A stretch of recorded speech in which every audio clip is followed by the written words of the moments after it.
आज का पाठ भजन 12 है। आज का पाठ एक ऐसे संसार की निंदा करता है जो अपने भ्रष्टाचार और दुष्टता के कारण हर प्रकार के पाप और दुष्टता से भरा हुआ है।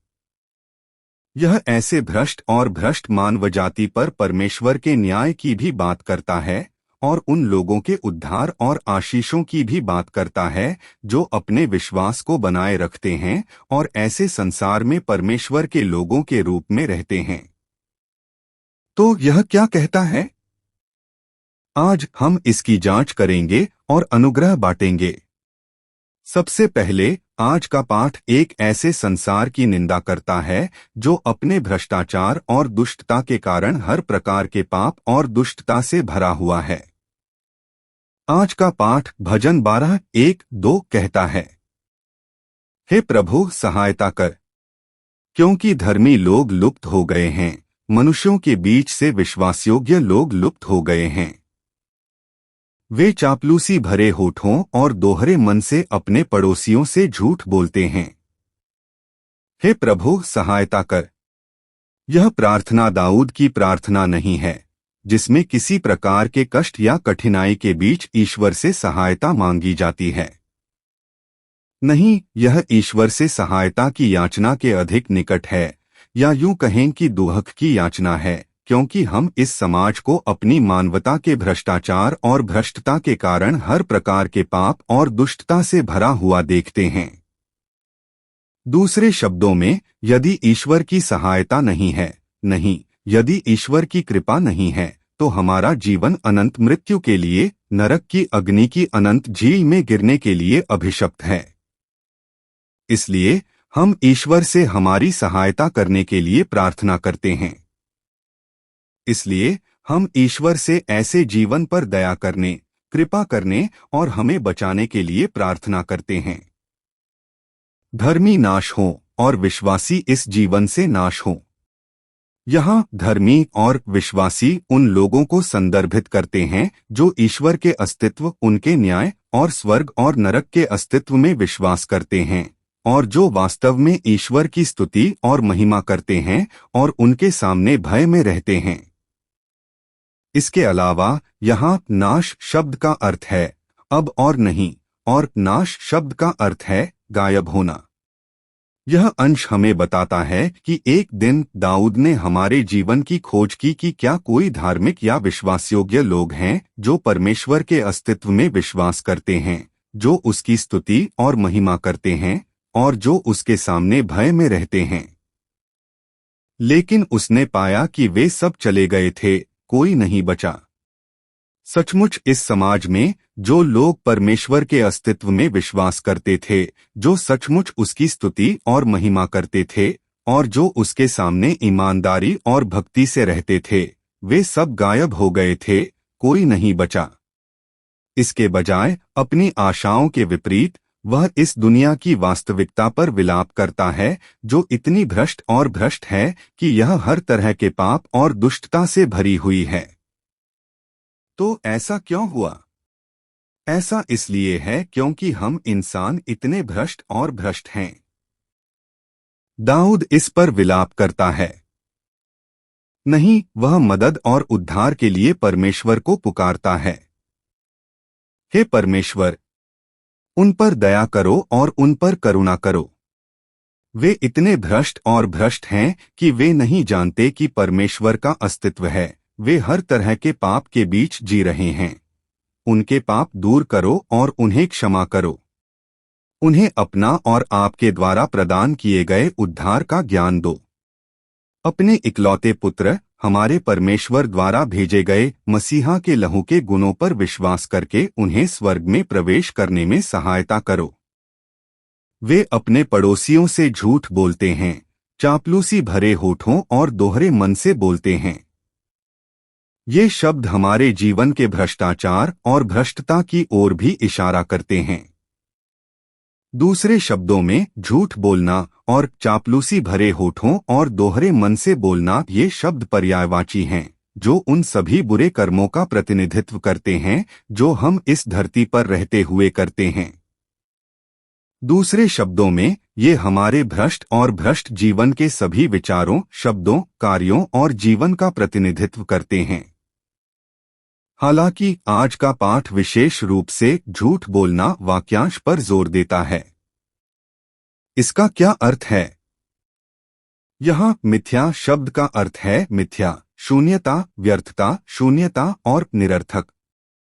दूसरे शब्दों में हम अपने जीवन में जिस किसी चीज का पीछा करते हैं और जिसके पीछे भागते हैं, नहीं, जिस किसी चीज पर हम भरोसा करते हैं और जिस पर घमंड करते हैं, वह सब झूठा, व्यर्थ, खोखला और बेकार है। नहीं, हमारा जीवन इतना भ्रष्ट और भ्रष्ट है कि हम केवल झूठी, व्यर्थ, खोखली और बेकार चीजों का पीछा करते हैं और उनके पीछे भागते हैं। नहीं, हम ऐसे प्राणी हैं जो किसी भी चीज से ज्यादा इन चीजों पर भरोसा करते हैं और इन पर घमंड करते हैं। शैतान से भरे हुए, शैतान के भ्रम और प्रलोभनों से जकड़े हुए, शैतान के नेतृत्व में हम इन झूठी, व्यर्थ, खोखली और बेकार चीजों में डूबे रहते हैं। नहीं, इन चीजों को पाने के लिए हम चापलूसी भरे होठों और दोहरे मन से हर तरह का अन्याय, भ्रष्टाचार और बुरे काम करने से नहीं हिचकिचाते।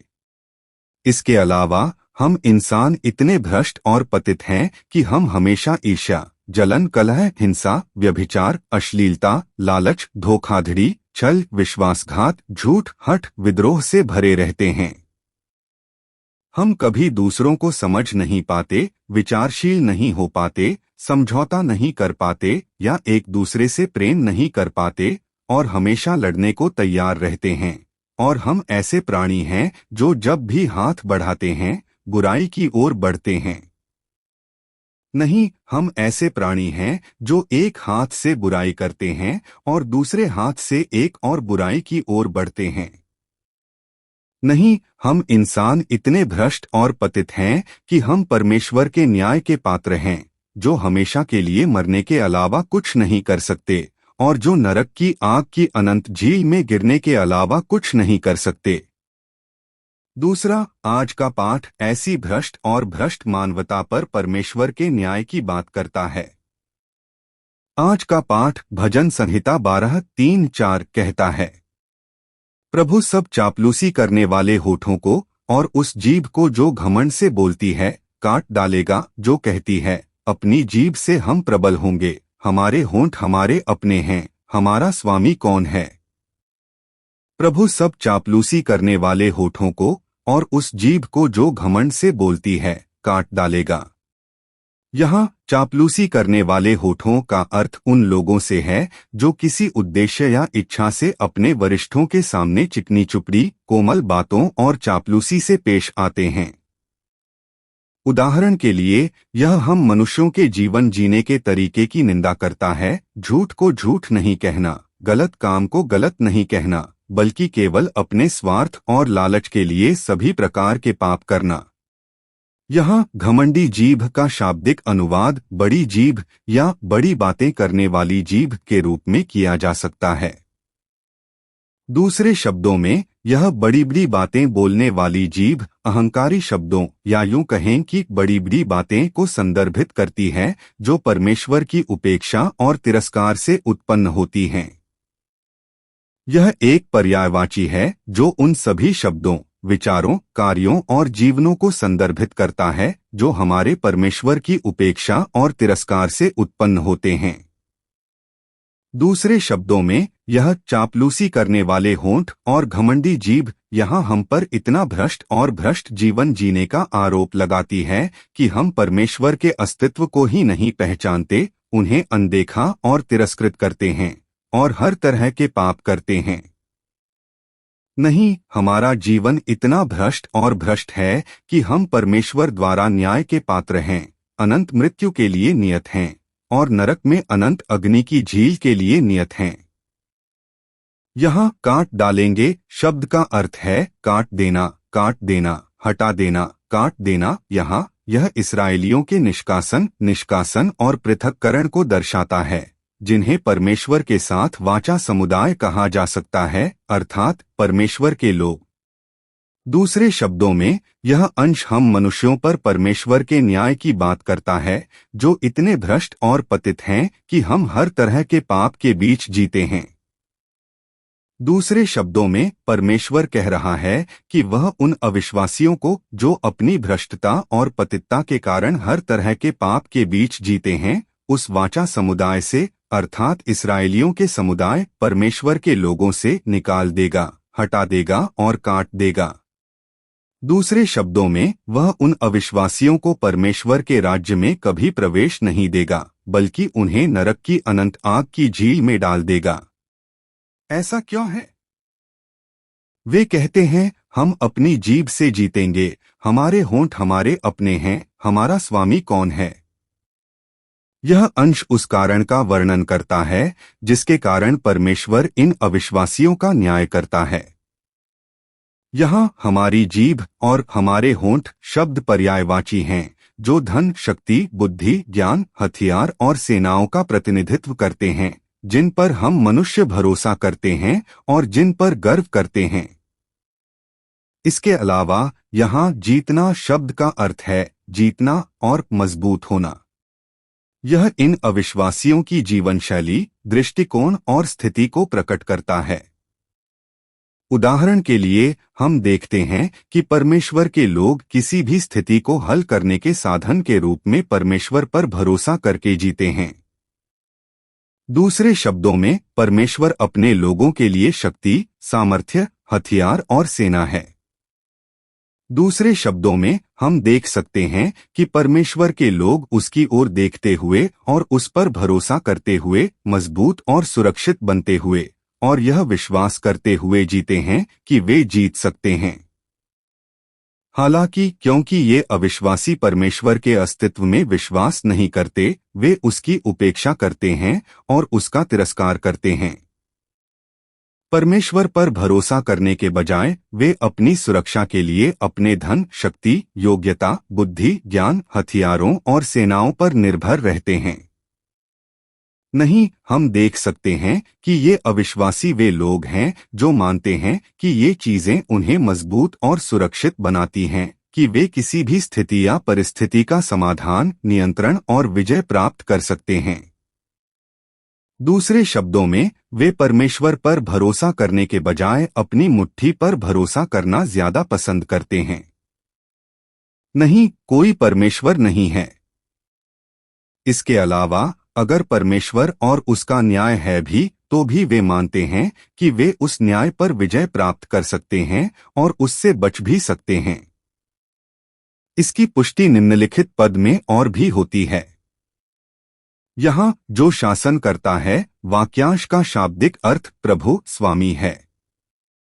पुराने नियम में इस शब्द का प्रयोग यहोवा नाम को व्यर्थ में लेने से बचने के लिए किया गया था, जो हमारे परमेश्वर का संदर्भ देता है।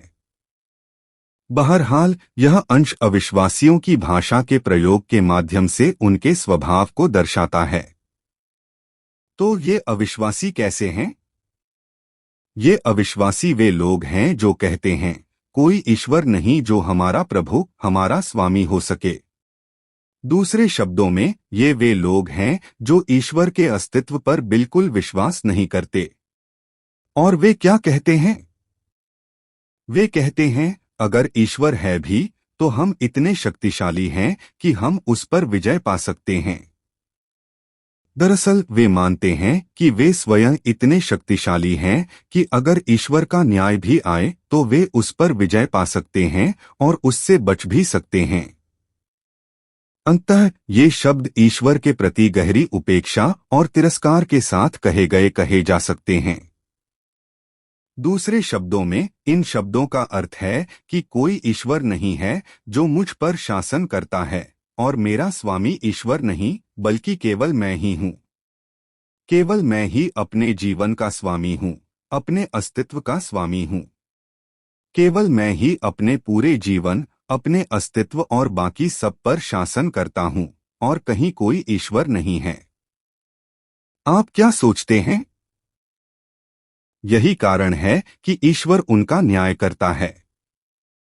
यही कारण है कि परमेश्वर इन अविश्वासियों को अपने राज्य में प्रवेश नहीं करने देता, बल्कि उन्हें नरक की अनंत आग की झील में डाल देता है।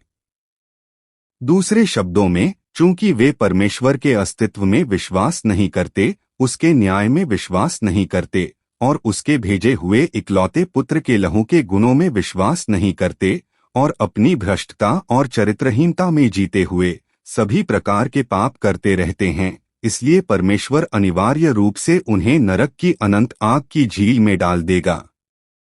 अंततः आज का पाठ उन लोगों के उद्धार और आशीषों की बात करता है जो इस संसार में भी अपना विश्वास बनाए रखते हैं और परमेश्वर के लोगों के रूप में जीते हैं।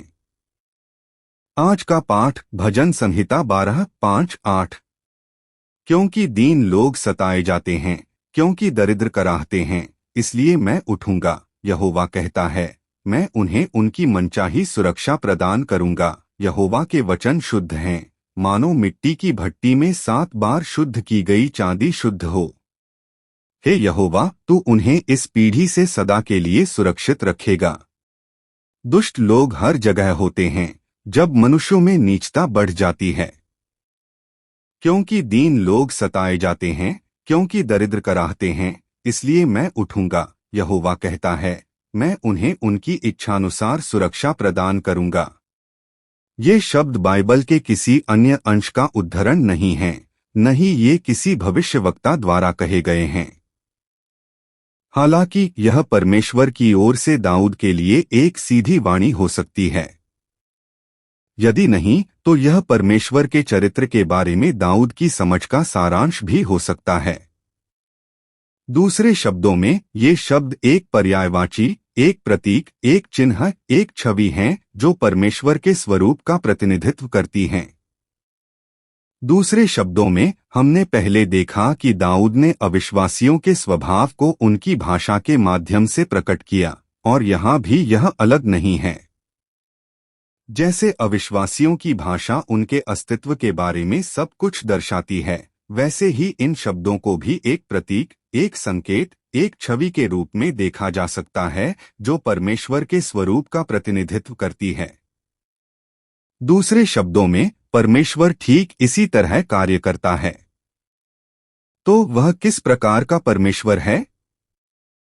जैसा कि हम इन शब्दों में देख सकते हैं, परमेश्वर वह है जो गरीबों के उत्पीड़न और जरूरतमंदों की कराह के कारण जमीन से उठता है और उन्हें एक सुरक्षित स्थान पर रखता है। यहाँ गरीब और जरूरतमंद परमेश्वर के उन लोगों को संदर्भित करता है जो बिना किसी गलती के दुष्टों द्वारा उत्पीड़ित, सताए और धमकाए जाते हैं।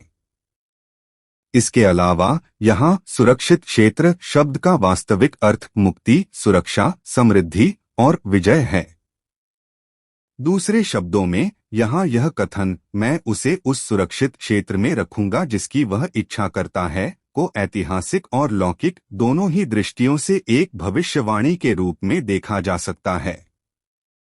इसका मुख्य अर्थ यह है कि यदि परमेश्वर के लोग इस पृथ्वी पर रहते हुए किसी कठिनाई या क्लेश का अनुभव कर रहे हैं, तो परमेश्वर उठेंगे और उन्हें उस उद्धार, सुरक्षा, समृद्धि और विजय की ओर ले जाएंगे जिसकी वे इच्छा करते हैं। हालांकि अंततः इसका अर्थ यह है कि परमेश्वर हमें उस स्वर्गीय राज्य की ओर ले जाएंगे जिसकी हर कोई लालसा करता है, इच्छा करता है और आकांक्षा करता है। क्या ऐसा नहीं है?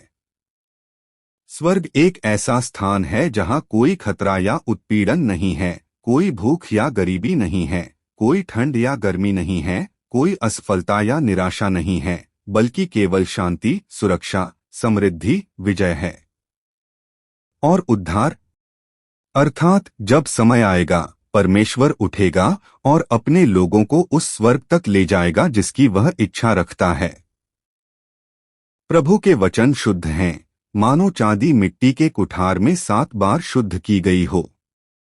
इन वचनों का भी मूलतः यही अर्थ है कि परमेश्वर के सभी वचन शुद्ध हैं। मिट्टी के कुठार में 7 बार शुद्ध की गई चांदी की तरह वे स्वच्छ, पवित्र, विश्वसनीय और भरोसेमंद हैं। हालांकि जैसा कि पहले चर्चा की गई है, अविश्वासियों की भाषा उनके बारे में सब कुछ प्रकट करती है। यह प्रभु का वचन अंततः एक प्रतीक, एक चिन्ह, एक प्रतिरूप है कि परमेश्वर कैसा है।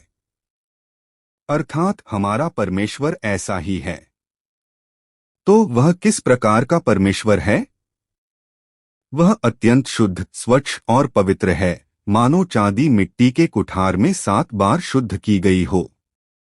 यहाँ मिट्टी का कुठार चांदी को परिष्कृत करने के लिए मिट्टी से बनी भट्ठी को संदर्भित करता है। प्राचीन काल में इस भट्टी का उपयोग चांदी को परिष्कृत करने अर्थात अशुद्धियों को दूर करने और शुद्ध चांदी निकालने के लिए किया जाता था। उदाहरण के लिए, यदि पहाड़ से निकाले गए कच्चे अयस्क, जिसमें अशुद्धियां और चांदी होती है, को आग की भट्टी में पिघलाया जाए तो चांदी बची रहेगी और सारी अशुद्धियां निकल जाएंगी, जिससे शुद्ध चांदी बचेगी। अब यहाँ 7 बार शुद्ध और परिष्कृत वाक्यांश यह दर्शाता है कि निकाली गई चांदी अशुद्धियों से मुक्त, शुद्ध और परिपूर्ण थी, जितनी बार उसे शुद्ध किया गया था। दूसरे शब्दों में, परमेश्वर इस चांदी के समान है, अत्यंत शुद्ध, स्वच्छ और परिपूर्ण। तो दाऊद अब ऐसा क्यों कहता है? यह इस बात की गवाही देने के लिए है कि परमेश्वर का न्याय निश्चित है। नहीं, परमेश्वर ऐसा प्राणी नहीं है जो झूठ बोलता हो। नहीं, यह इस बात पर जोर देने के लिए है कि परमेश्वर एक विश्वासयोग्य प्राणी है जो हमेशा अपने वचन को पूरा करता है और उसका पालन करता है।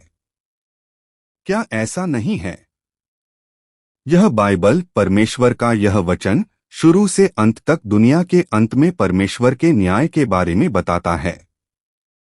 यह हमें बताता है कि चूंकि हमने अदन की वाटिका में पाप किया था, इसलिए हम अनंत विनाश, नरक की अनंत आग की झील के लिए नियत हैं।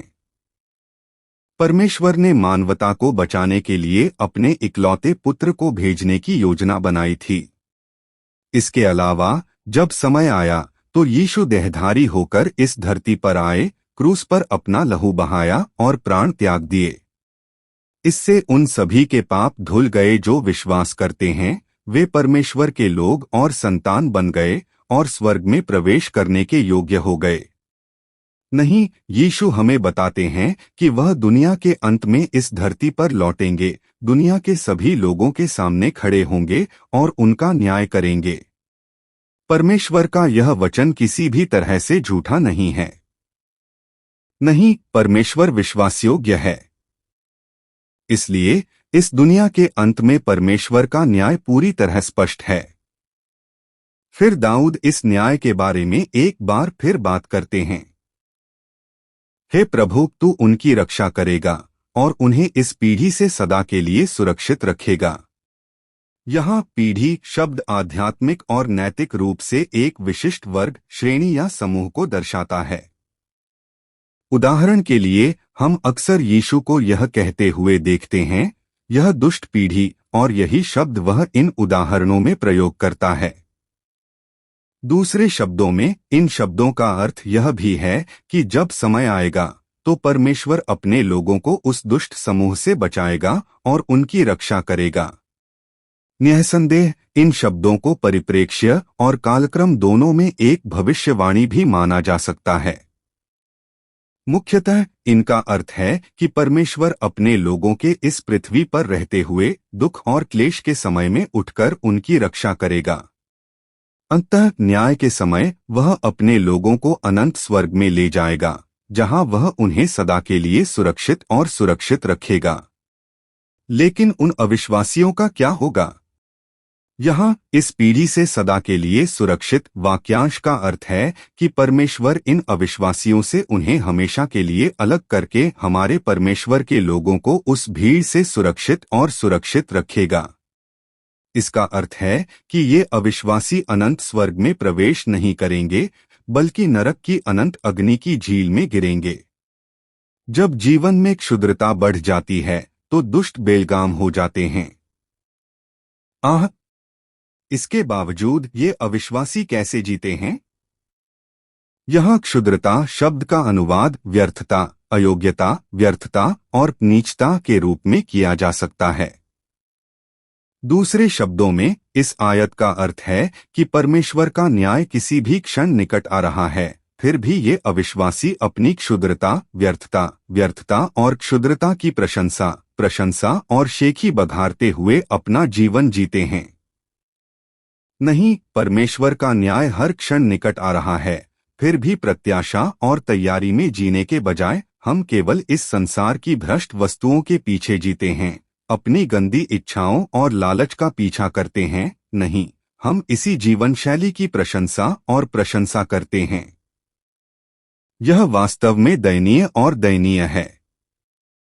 इस भ्रष्टाचार और दुराचार के कारण दुष्ट हर जगह बेलगाम हो गए हैं और वास्तव में यह दुनिया हर तरह की बुराई से भरी हुई है। यह सचमुच दयनीय है। इसलिए केवल ईश्वर ही ऐसे भ्रष्ट जीवन को बचा सकते हैं। यदि ऐसा नहीं होता और ईश्वर की इस कृपा और प्रेम के बिना हम मनुष्य इतने भ्रष्ट और दुराचारी अनंत मृत्यु के लिए अभिशप्त हैं और नरक की अग्नि की अनंत झील में गिर जाते हैं। अतः हे ईश्वर, कृपया हमारी सहायता करें और हमें अनुग्रह प्रदान करें। हर कोई अपने पड़ोसी से झूठ बोलता है। हे ईश्वर, धन्यवाद। मैं आपसे प्रेम करता हूँ। हम स्वीकार करते हैं कि हम पापी हैं, इतने भ्रष्ट और दुराचारी कि हम अनंत मृत्यु के पात्र हैं। हम पर दया करें और हम पर करुणा करें, हमें क्षमा करें और अपने बहुमूल्य लहू से हमारे सभी पापों को शुद्ध करें। साथ ही हमें इस पृथ्वी पर रहते हुए आपके अनुग्रह और प्रेम को हमेशा याद रखने, उसकी स्तुति करने और उसका गुणगान करने की कृपा प्रदान करें। हम यह प्रार्थना यीशु के नाम में करते हैं। आमीन। यदि आप अधिक जानना चाहते हैं तो कृपया सदस्यता लें।